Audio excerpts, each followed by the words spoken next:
और उधर लोकसभा चुनाव के लिए 4 चरणों में मतदान होने के बाद अब 5वें दौर के लिए सियासी दल जनता को लुभाने के लिए प्रचार प्रसार कर रहे हैं।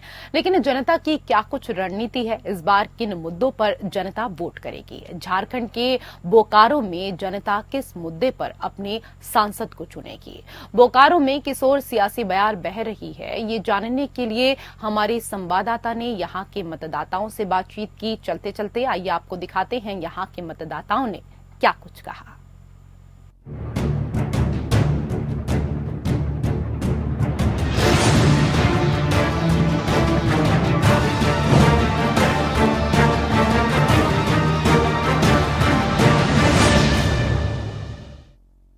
देखिए, लोकसभा चुनाव का आगाज हो चुका है, सरगर्मी भी तेज हो गई है और हम इस वक्त हैं धनबाद लोकसभा के बोकारो में और हमारे साथ हम आपको तस्वीर दिखाएंगे। ये बोकारो के सभी प्रोफेसर और लेक्चरर लोग हैं जो देश का निर्माण में अगर हम बात कहें तो इनकी अहम भूमिका होती है, राष्ट्र के निर्माण में इनकी अहम भूमिका होती है। ये लोग जो हैं देश में IAS, IPS, राजनेता के साथ डॉक्टर, इंजीनियर का भी ये लोग निर्माण करते हैं और हम इन्हीं से जुड़ेंगे। और इस बार चुनाव में क्या माहौल है और किस मुद्दे पर ये लोग जाएंगे और इस चुनाव को ये लोग किस रूप में देख रहे हैं, हम इन्हीं से डायरेक्ट जुड़ेंगे और बात करेंगे। आप लोग इस बार इस चुनाव को किस रूप में देख रहे हैं और क्या मिजाज है आप लोग का? यहाँ जो महागठबंधन के प्रत्याशी अनुपमा सिंह हैं, वो सबसे अच्छा प्रत्याशी हैं, उनके मुकाबले कोई नहीं। और वो ऐसी संस्कारी महिला है, ऐसे परिवार से आती हैं जिनके पास संस्कार है, सहिष्णुता है, धर्मपरायणता है और कर्तव्य परायणता है। वो विकास के लिए तत्पर हैं और उन प्रतिबद्ध हैं इस क्षेत्र को वैसे व्यक्तियों से जो अवांछित तत्व रहा है उससे मुक्ति दिलाने। देखिए, आप 400 के पार का नारा है, लेकिन आप ये बताइए पत्रकार महोदय कि क्या ये भाजपा 400 सीट पर अपना उम्मीदवार खड़ा की है?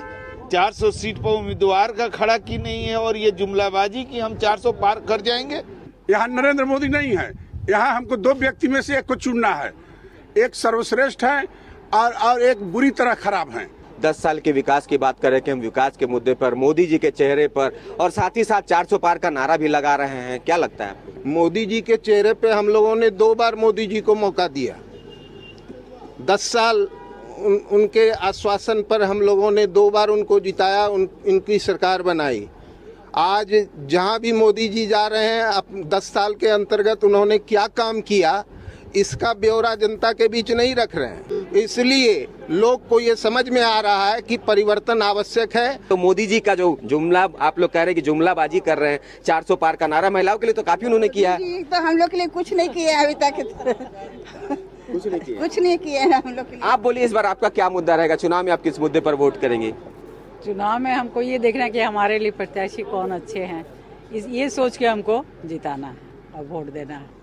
मोदी जी के बारे में विशेष हम कुछ नहीं कहेंगे, वो सचमुच में भारत को विकास की ओर बहुत आगे बढ़ा कर ले जा रहे हैं। लेकिन उनके साथ जो गृह मंत्री अमित शाह हैं, आप पता करें कि टिकट किस आधार पर यहाँ बांटा गया है।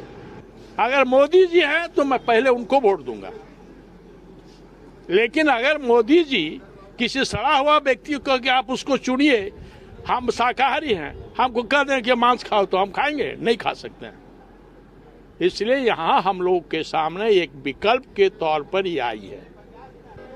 देखिए, साफ तौर पे ये सभी बुद्धिजीवी वर्ग के लोग थे, प्रोफेसर, लेक्चरर, इन्होंने साफ तौर पे कहा कि मोदी जी अगर यहाँ रहें, मोदी जी आए तो हम उन्हीं को वोट करेंगे। लेकिन उन्होंने जो प्रत्याशी दिया है धनबाद लोकसभा में, उसको हम लोग वोट नहीं करेंगे। तो साफ तौर पे इनकी राय आप लोगों ने सुनी, हमें ज्यादा बोलने की जरूरत नहीं है।